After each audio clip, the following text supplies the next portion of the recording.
Good afternoon, ladies and gentlemen. Thanks, Chairman Rao and Director Vasati for inviting me to come to this great conference. And here I would like to share a little bit thoughts on China's print media. The topic of my talk is convergence. Okay. Thank you. The topic is convergence of China's print media with the new media. I just share a little bit with you, just introduce a little bit background of China's print media system. Here, for today's presentation, I would like to share from three perspectives. First, give you a brief introduction to China's media system, as many of you does not come from China and do not know more about the Chinese media system. Then I would like to talk about the challenges of print media facing new media. Lastly, I will just discuss the convergence strategies and practice of China's media system. Okay. Now, first, let's come to the first part, the introduction to the China's media system. And as far as I am concerned, I would like to classify China's media system into three parts. The first kind of media, that is governmental media. You can see that all the red logos belongs to the party, belongs to the government, or that is what we call government media. So for the government media, one of the most distinctive feature is it is subscribed by government organs rather than going to the market, okay? Rather than going to the market. And their role is playing a role of mouth and throat of the party and the government, right? And so its reporting style is more positive reporting of China or the Chinese government, so less hostile to the government. Because of this style, so even in the 1990s, so the role, the governmental media is decreasing in terms of circulation, in terms of influence. So this is the first kind of media in China. The second kind of media, I would like to classify them as commercial media. So in each city of China, we have commercial newspapers as well. Like in Beijing, we have the most influential newspaper, that is the Beijing News, and also Beijing Youth. And in Shanghai also. And the most famous southern commercial newspaper is the Southern Metropolitan newspaper, okay, based in Guangzhou. So this is the commercial part.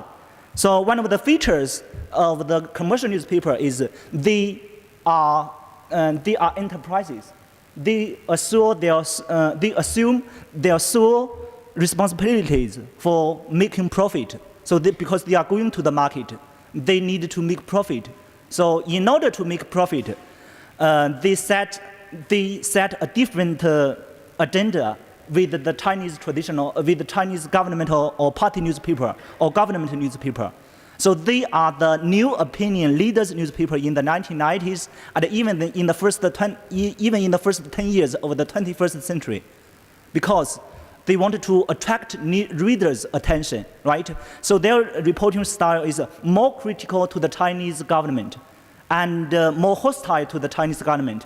So they set totally a different agenda with the Chinese media.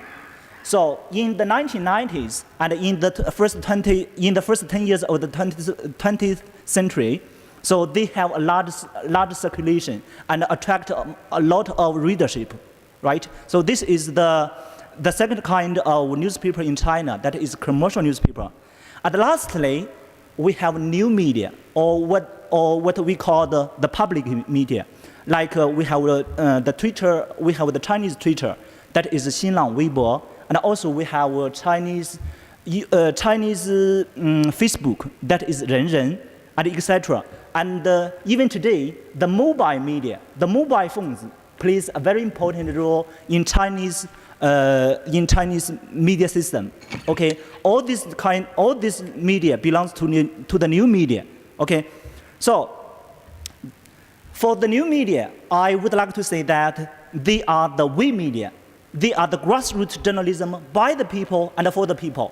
And according to one of the survey released by Chinese universities, So among the most important public opinion event occurred or triggered in China, mostly comes from the social media or the new media, right? So their reporting style is more breaking news. They are shaping public opinions in China. They play a far more important role in today's Chinese media system.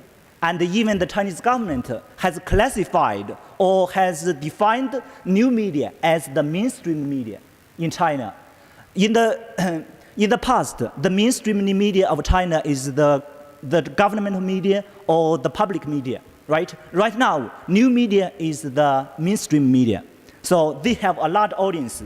The internet users has over 500 million. And the mobile phone users in China has beyond 100 million users, right? So they have a large population. Okay, so new media set the agenda for the government. Okay, new media will trigger news event in China. Then the commercial media would like to report this kind of event, this kind of breaking news, right? And finally, the governmental media will just report this kind of news. Okay, so this is the Chinese media system as I have classified. That is governmental media, commercial media, and also new media, or what we call the grassroots media, that is the public media. The second problem, the challenges of the print media facing new media.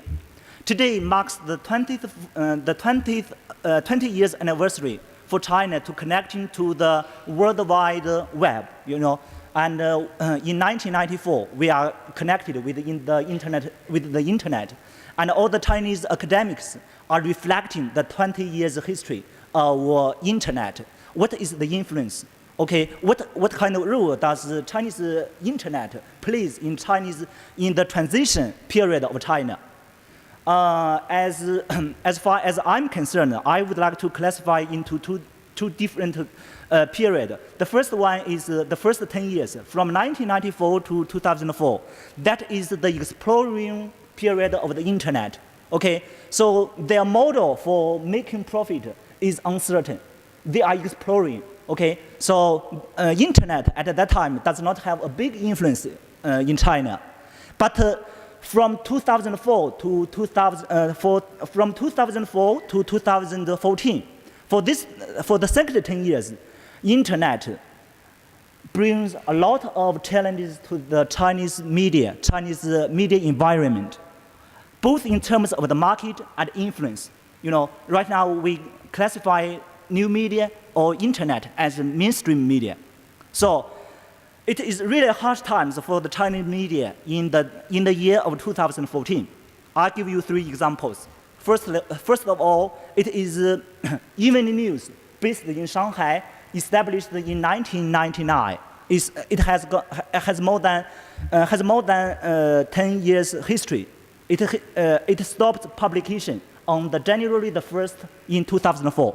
This is the first example based in Shanghai. And I have another example that is also a newspaper, a very popular newspaper that is Beijing Weekly. Okay, it also established in 2004 and stopped publication on April the 24th in 2014. So this is the second newspaper stopped publication. Okay, 5 minutes. Okay. And the third one is News Times in Shanghai. Okay, so these are the 3 newspapers stop publication in China. How shall we just give a reflection on this kind of issues? There is a professor from China. It says that it is the consequence that the traditional print media speeding up its process of descending. The curtain for Chinese print media stopping publication has been lifted up, and there would be more print media dying or vanishing in China in the future. But for me, I think we cannot say that the dying of one or several traditional media symbolizes the vanishing newspaper or the vanishing of journalists or the vanishing of journalism in China. Why we say so? Because of the media system, right? So with some newspapers with less competitiveness, they are doomed to be die. Okay, they are doomed to quit from the media system. But for the others, they are bound to change, to transit, to convert. Okay, here comes to my last point. Convergence of Chinese traditional media with the new media, strategies and practices. In the last 10 years, the Chinese media has made the transition. They are converting. Okay, I generally summarize the characters of the convergence of China as government-led, media organization-dominated, technology-driven, market-oriented, and audience-catered. These are the characteristics of Chinese media's convergence characteristics. Okay, here I would like to illustrate one by one. Why it is government-led? Because the Chinese government plays a very important role in the whole Chinese society. And on November the 12th, 2013, so we have released a communique of the third session of the 18th Central Committee of the CPC. So in this policy paper, it has defined that we need to integrate media resources to promote the integration of traditional media with the new media. Okay, so it has been written into the Chinese governmental policy documents. So, and after President Xi Jinping stepped on, and he stressed that we need to accelerate the convergence of traditional media with the new media development, and making full use of new technologies and applications of innovative media communications to occupy the commanding height of public opinion battleground. That means for the traditional media, they are still plays a role of ideology, okay? Because of new media, so the ideological functions has been decreasing, but the Chinese government want to, okay, reoccupy the ideological commanding battleground. So here is one example.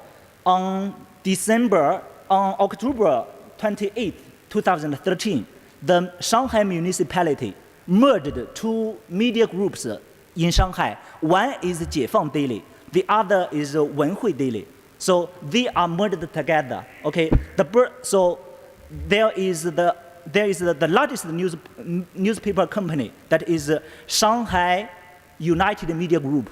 You know, merge and consolidation give the Shanghai Media Group a new start. Okay, so you can see the convergence of the Chinese media system. Next, media organization dominated. I give you two examples. One is the most influential newspaper, People's Daily. The other is Guangming. Okay, first, I'll give you the example, People's Daily. People's Daily is the flagship newspaper in China. It was than the People's Republic of China. It is the most influential and authoritative newspaper in China. Usually, we would like to say the party newspaper or the government newspaper is very stereotyped. But actually, I would like to say that the government newspaper is very innovative in terms of convergence. Here, I give you examples. Okay, you know, Chinese Weibo, like Twitter, okay, plays a very influential role in China. But you know, on July 22nd, 2012, the People's Daily has launched official official account on Weibo. Okay, so till yesterday, its followers has reached around 22 million. You know, that means we set up another People's Daily on new media, right? So its influence is obvious. The second one, we have WeChat. I don't know. I think WeChat is just a little bit advanced than the other countries. What is WeChat? WeChat is a popular mobile social networking platform developed by Chinese IT, Tencent, right? And on December the 22nd, People's Daily also launched its official WeChat account. 2 minutes, okay. So right now, around the 2,000 national, provincial, and city levels newspapers, government newspapers, all set up its WeChat account to distribute the news to the whole world, okay? Next one is mobile applications. So in 2004, People's Daily launched its free mobile app. Its functions or its sections, I will not describe one by one. You just see because of the time limitation, okay? Next one, People's Video. What is People's Video? Its main business is 3G or 4G video services, sharing on mobile TV and mobile phones, you know? So this is also an innovation. And lastly is People's Daily RSS syndication. It is People's Daily Online, okay? So to distribute the news to the targeted audiences with syndication. So technology-driven, you know, right now, big data, social networking, or cloud media are the biggest technology trend in affecting the media system, right? And so it required traditional media to innovate in technology. Here I'll give you another example. That is Guangming. Guangming is also, I think, the second most influential media in China.